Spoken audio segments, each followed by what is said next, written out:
তো আসসালামু আলাইকুম। আজকে আরও একটা দুর্দান্ত ভিডিও নিয়ে চলে আসলাম আপনাদের সামনে। তো আপনারা হয়তো বা জানেন না আমাদের ইন্ডাস্ট্রি সম্পর্কে আর কি। এই যে পিছনে যে দেখতেছেন, এই পিছনে যতগুলো জমি জামা আছে সবগুলো আমাদের। तू समझा? हाँ नहीं तू समझा नहीं। সবগুলো আমাদের। এইবার এই মানে সেই রকমভাবে ধান চাষ হবে আর কি। তো দেখতে পাচ্ছেন মানে আমার পিছনে যত জমি জামা আছে সব আমাদের। আমি বিশ্বাস করি না, আমি বিশ্বাস করি না, আমি বিশ্বাস করি না। একটা ট্র্যাক্টর নামাইছে ওইদিকে, ট্র্যাক্টরটা এখন মাটি চাষ করতেছে, জমি চাষ। তো এগুলো আমরা এমনিতে দিয়ে দিই মানুষকে। अच्छा মানুষ এটা ফসল ফলাই নিয়ে নেয়, আমাদেরকে দেয় এক ভাগ, ওরা নেয় এক ভাগ, মানে টোটালি মানে ফ্রিতে দিয়ে দিই আর কি। हाँ भाई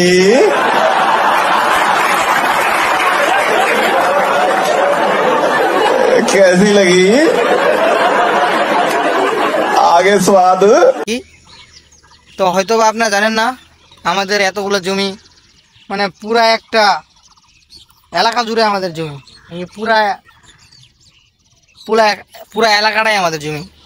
ধরে নেন প্রায় 200 বিঘা জমি আমাদের এখানে আছে। আরও আছে সামনে জমি জামা, মানে অভাব নাই আর কি আমাদের জমি জামার। হ্যাঁ, সব আমাদের এগুলা। এখন আমি আসছি আল ছাড়ার জন্য।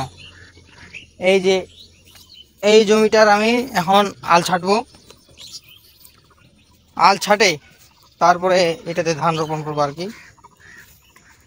ধরেন আমরা যে আমাদের মানে ফ্যামিলিতে ধান চাষ করি, মানে সরকার আমাদের কাছ থেকে নিয়ে যায়, সরাসরি আসে। और अभी तो रुको, क्लाइमैक्स अभी बाकी है। সরকার গাড়ি পাঠায় দেয়, ট্রাক, সেটাকে আমরা লোড করে দেই। লোড করে তারপরে ওটা চলে যায় ঢাকা। अच्छा আমাদের কাছ থেকে যায়। এত যে মাল, ভুট্টা, তারপর ধান, সব কিন্তু আমাদের থেকে হওয়া। হ্যাঁ, ইদারিং ধরে নেন 300 বিঘা আমরা ভুট্টা লাগাইছিলাম। 300 বিঘা ভুট্টা প্রায় 200 বিঘা সরকারকে দিছি, সরকারের কাছে বিক্রি করছি আর কি। এতগুলো মানুষের সংসার কি করে চলবে, তারা বাঁচবে কি করে, তাদের কথা একবারও ভাবলো না। এই অমানবিকতা, অমানবিক, আরে তো জিবাটকে অনামিক অনামিক অনা অমানবিকতা। আর বাকি যে 100 বিঘা ছিল ওটা আমরা শুকায় গোডাউন স্টক করে রাখছি আর কি। তো যাই হোক, আমি বেশি ডায়লগ দিতে পারি না, হালকা পাতলা দিয়ে আর কি। তো আপনারা আবার ডায়লগ মনে করেন না, এগুলো সত্যি আর কি। না বিশ্বাস হলে চলে আসবেন আমাদের বাসায়, দেখবেন আমরা কি অবস্থায় আছি। আমাদের জমি জামা অভাব নাই আর কি কোনো কিছুর। আপনারা বিশ্বাস না করলে আমার একটা মানুষ আছে ওখানে, ওই মানুষের কাছে যাব আমি, যাই জিজ্ঞাসা করব যে জমিগুলো কার।